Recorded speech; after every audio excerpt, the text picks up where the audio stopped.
loved your daily dose of inspiration with your morning boost. Now, AWB Adventures brings you the complete picture. Welcome to AWB's Boost Bundle, where we've combined all the valuable insights from this week's episodes into one convenient listen. Your leadership deep dive starts now. Welcome to your Morning Boost, the podcast designed to give you, our incredible school leaders, the insights and inspiration you need to conquer your day. Happy Monday. Happy August. Holy cow, this year is just flying by. And here we are, it is August. We're kicking off the first Monday of August with our monthly deep dive into the Fitting Five, a handpicked selection of valuable articles that are featured in the Grundmeyer Leader Services newsletter, which that is produced every month by AWB Education. If you didn't receive the August 1st issue last Friday, please reach out to us and we will be sure to get you on that list immediately. Today, we're focusing on a piece that challenges our assumptions about student interaction in a digital age. We will be breaking down a fascinating study from EdWeek that reveals how a significant portion of teenagers feel talking to a chatbot is just as satisfying as a conversation with a real person. And we will explore what this profound shift means for our schools.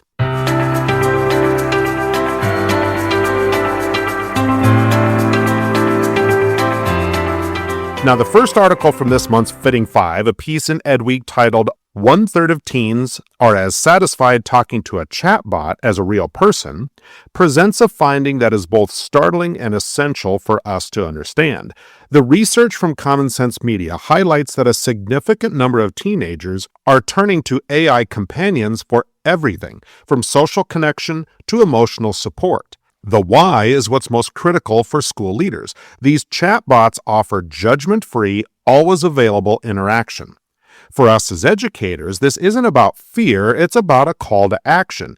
We must recognize that while AI can be a powerful learning tool, its growing role in our students' lives means we need to double down on what makes a school truly special: authentic human connection. For example, if a student is struggling with a personal issue or a difficult assignment, they may be tempted to turn to a chatbot for a quick answer rather than engaging in a more valuable conversation with a teacher or a counselor. This signals a need to intentionally build environments where students feel safe, seen, and heard by the real people around them. This isn't about competing with technology. It's about ensuring that we are actively cultivating the kind of genuine, empathetic relationships that no algorithm can ever replicate.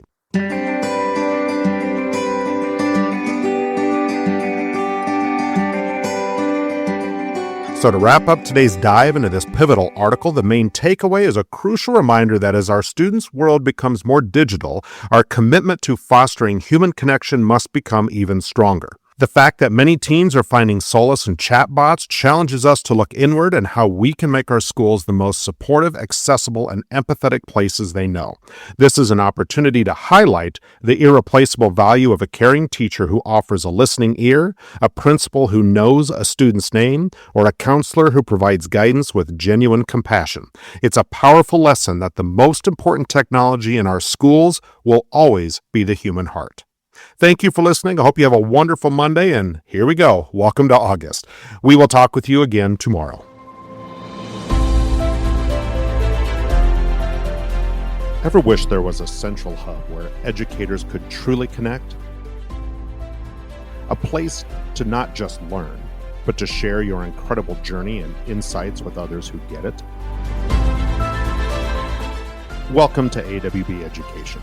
We believe that when educators come together, we all grow stronger. It's a dedicated space for you to share your knowledge, promote your work, and tell your story to a receptive audience of your peers. Think of it as an open invitation. Want to widen your reach and impact more students and teachers? Are you looking to broaden your influence in education? Or perhaps you just want to amplify your knowledge by learning from others? Our commitment is unwavering. AWB Education is and always will be free to contribute to and to get valuable information from. We believe in open access and the power of shared wisdom. Our community is always growing, and we can't wait to hear from you. Join us today and become a part of something special. Amplify knowledge, widen reach, and broaden impact. This is AWB. Welcome to your Morning Boost, the podcast dedicated to equipping you, our incredible school leaders, with the insights and encouragement you need for a fantastic day. Happy Tuesday, everybody. Welcome back. We are continuing our monthly deep dive into the Fitting Five, and today we're focusing on a powerful article from the Grunmeyer Leader Services newsletter titled, Do the Day, Don't Let the Day Do You. This piece challenges us to re-examine how we spend our time and energy and how to consider the profound difference between being a reactive problem solver and a proactive, purpose-driven leader. We'll explore how to take control of your day, your priorities, and your focus.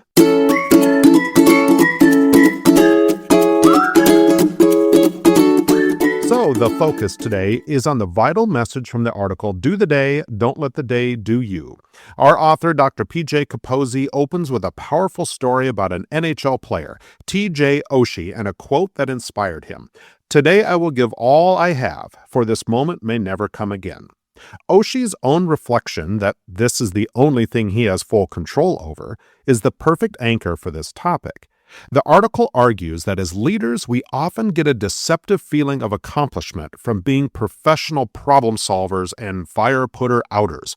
We confuse motion with progress and responsiveness with leadership. For a school leader, this could be spending the entire day answering emails and handling minor student issues, and at the end of the day, feeling busy, but not truly moving the school forward in a meaningful way.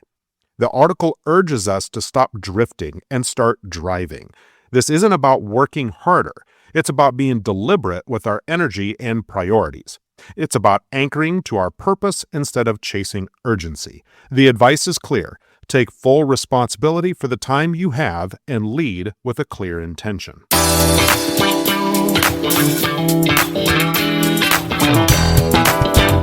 To wrap up, the key takeaway from today's article is a simple yet profound challenge to reclaim our role as proactive leaders. By refusing to let the day dictate our actions, we can create space to focus on what truly matters. This approach not only makes us more effective in our roles, but also brings a deeper sense of fulfillment, reminding us why we have become school leaders in the first place. The most successful leaders aren't the ones who are just the busiest. They are the ones who are the most deliberate, modeling for everyone in their building what it means to lead with purpose and urgency. Thank you for listening. I hope you have a wonderful Tuesday. We'll be back again tomorrow with another article from the Fitting Five. But until that time, have a wonderful day, and we will talk with you again tomorrow. Have you listened to Control Shift Lead, the new podcast from AWB Education and Inspired Edification? I think about like a Ryan Sandberg. He kept everything simple. Mm-hmm. He stayed with the basics. Mm-hmm. He was never flashy. And I think that's one of the things that people liked a lot about him. Yeah. And he's loyal to the Cubs. And man, we were all loyal to him. Yeah. Well, sometimes, and that's kind of a set of words I like to live by. That's the power of simple. There's a lot of power in that. And I think as educators, certainly educational leaders, we forget about the power of simple.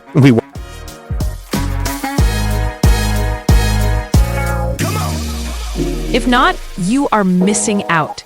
Every month, Jim and Adam bring you 3 things: something you can control, something that will shift your thinking, and something that can help you lead your school district or building. Well, with not just our students, but with our staff as well. And I think of the word vulnerable comes to mind. All the time. Yep. So I'm not going to be vulnerable if I'm not feeling safe mentally or physically. Mm-hmm. I need our staff to be that vulnerable because I need them to feel comfortable to take risks, try some things, because every learner, we know that the complexities of all that. Yep. So I was talking to a friend of mine. I was telling, Susan's a therapist, and we were talking, and I was mentioning to her about, I think I leveled up when I became vulnerable with the staff. And I was talking about how I shared my true purpose. Search for Control Shift Lead wherever you get your podcasts and start listening today.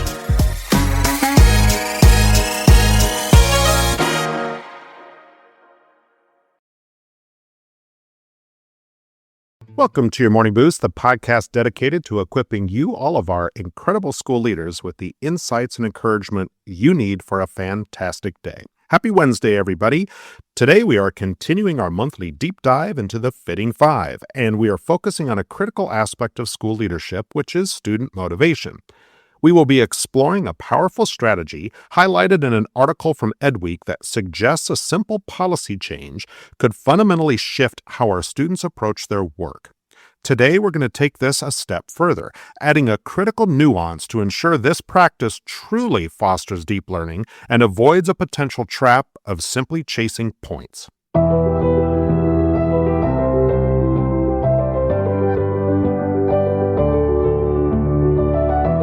So our focus today is on a thought-provoking article from EdWeek titled, "What Would Motivate Teens to Work Harder in School? The Chance to Redo Assignments."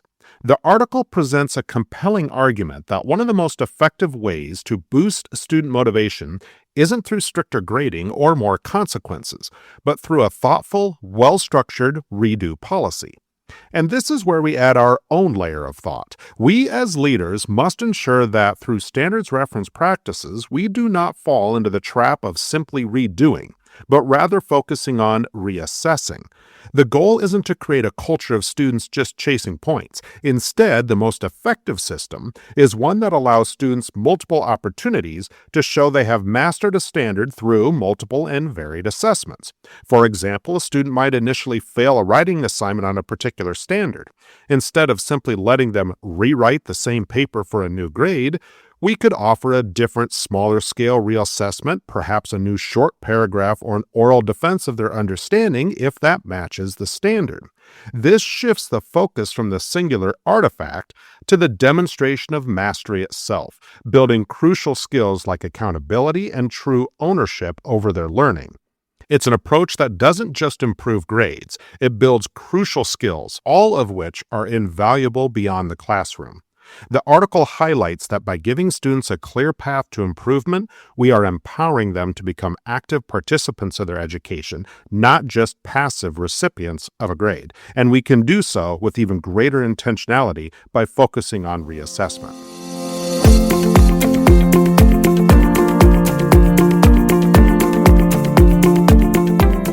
So the key takeaway from this article is that well-designed redo policies can be a powerful lever for change in our schools, especially when we reframe it as a reassessment policy focused on standards mastery. It's an approach that communicates to students that their learning journey is more important than their initial performance and fosters a school culture where mistakes are seen as opportunities for growth, not as failures. A story comes to mind of a high school principal who implemented this standards-based reassessment policy across her school. Initially met with skepticism, the policy ultimately led to not only measurable increase in student engagement, but also a deeper understanding among students of what they actually needed to learn. This simple but intentional shift transformed the school's culture, and more importantly, changed how students saw themselves as learners and what success truly meant. Thank you for listening. I hope you have a wonderful Wednesday. We'll be back again tomorrow and Friday to wrap up our deep dive into the Fitting Five. Again, if you do not already get this newsletter, please reach out to us here at AWB Education. We will get you on that mailing list so you get that again when it comes out on September 1st. Otherwise, have a wonderful day. Thank you for listening. We will talk with you again tomorrow. Hi, I'm Dr. Lisa Hill, a longtime educator of nearly 40 years as a teacher, counselor, professor, and vice principal, and I've seen just about everything public schools can throw at you. And now I'm sharing my tales on my comedy podcast, Vice Principal Unoffaced. It's where school leadership meets laugh out loud stories, from underwear required parent-teacher conferences, yes really, to staff lounge confessions and more you won't believe. I'm telling it all with humor and a whole lot of heart. I also tackle the serious stuff too, like what schools really need to change and those behind-the-scenes moments no one talks about. So if you're ready to laugh, learn, and maybe even cry a little, but mostly laugh, join me and my 90-year-old mom, my unofficial co-host, on Vice Principal Unoffaced. New episodes drop bi-weekly on Apple Podcasts, Spotify, or wherever you get your podcast fix. Trust me, this is one detention you'll actually look forward to. Good morning, school leaders. Happy Thursday. Welcome back to your Morning Boost, the podcast designed to give you the insights you need to lead with purpose and clarity. As we continue our monthly deep dive into the Fitting Five, today we are looking at a thought-provoking article that redefines what it means to be a truly effective leader in a world increasingly shaped by artificial intelligence. We will be exploring why the classic combination of IQ and EQ is no longer enough and introducing a new critical form of intelligence that is becoming the ultimate differentiator for success. Stay with us as we unpack the power of CQ, or contextual intelligence.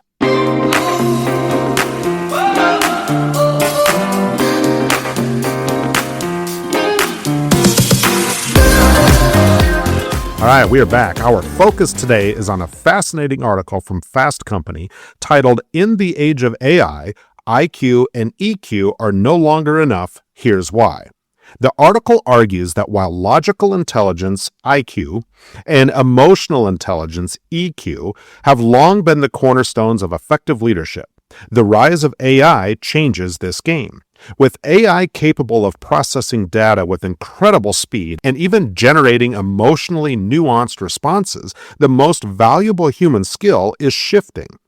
The article introduces a new imperative, contextual intelligence, or CQ. This isn't just about what you know, IQ, or how you feel, EQ. It's about your ability to understand the bigger picture, to read the unwritten rules, and to apply your knowledge in a way that is deeply relevant to a specific environment. For a school leader, this means an AI can provide data on student test scores and even suggest a template for parent communication, our IQ and EQ. But only a leader with a strong CQ can truly grasp the unique history of their community, the dynamics of their school culture, and the individual circumstances of a family to lead with genuine wisdom and effectiveness. CQ is what allows a leader to make decisions that aren't just correct on paper, but are also sensitive and effective in practice.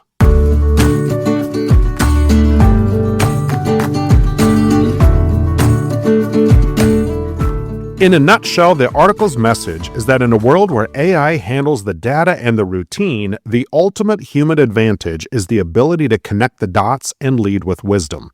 This means cultivating an awareness of the unique context in which you operate every single day. A great example is a principal who, in the midst of a challenging budget season, not only understood the numbers, IQ, and the emotional toll on her staff, EQ, but also drew on her deep CQ to see how a new community partnership could be a creative solution to a problem that seemed insurmountable. She leveraged her understanding of the local ecosystem to solve the issue in a way that AI alone never could have, reminding us that the most valuable form of leadership will always be a uniquely and profound human. Thank you for listening. I hope you have a wonderful day. We'll be back again tomorrow to wrap up this week as we dive into our Fitting Five. But once again, have a wonderful Thursday. Thank you for listening. We will talk with you again tomorrow. Where is your kid headed after high school? We are from Carpool to College, two accomplished educators, college and career consultants, and parents who guide families through the entire journey, from freshman year planning to senior year success. Subscribe wherever you get your podcasts. Good morning, leaders, and happy Friday. Welcome back to your Morning Boost. What a week it has been, and we are wrapping up our monthly deep dive into the Fitting Five with an article that offers a perfect and inspiring closing thought. Today, we're focusing on a piece that challenges us to reevaluate our educational priorities and to think critically about what skills truly matter most in the 21st century. We will be discussing how to shift our focus from just teaching content to empowering our students with the foundational skills they need to thrive in an ever-changing world.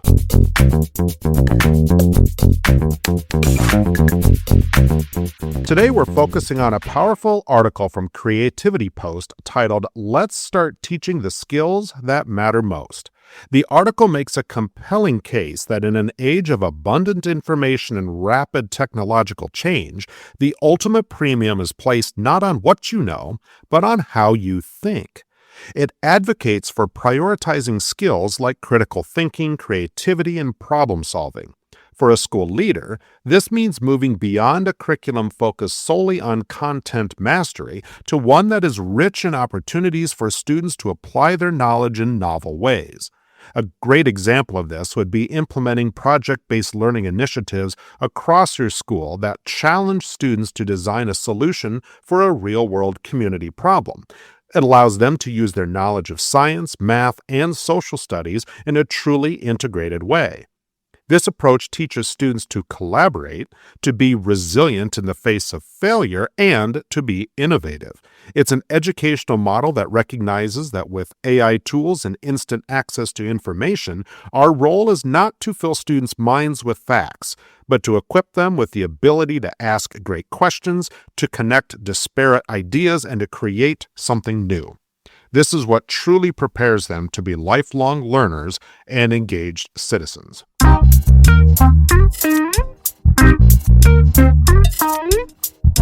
To wrap up our deep dive into the Fitting Five this week, this final article reminds us that our greatest legacy as school leaders will be in the skills we instill in our students. We've seen this week that leadership is about being intentional, fostering human connection, and cultivating a growth-oriented culture. And it all culminates in this. Our ultimate mission is to prepare students to be creative thinkers and problem solvers. If you want to revisit any of the articles we've discussed this week or explore some older issues, you can find these by visiting our webpage at www.awbeducation.org and clicking on our partners page. We hope this week's discussions have provided you with a boost of inspiration and clarity, and I hope you have a wonderful end to your week. Have a great weekend. Have a wonderful Friday. Thank you for listening. As usual, we will talk with you again next week. Thank you for tuning into AWB's Boost Bundle. We trust this collection of your Morning Boost episodes has given you a powerful end to your week. For more daily inspiration and actionable advice, be sure to subscribe to your Morning Boost wherever you get your podcasts. We'll see you next week for more ways to amplify your leadership.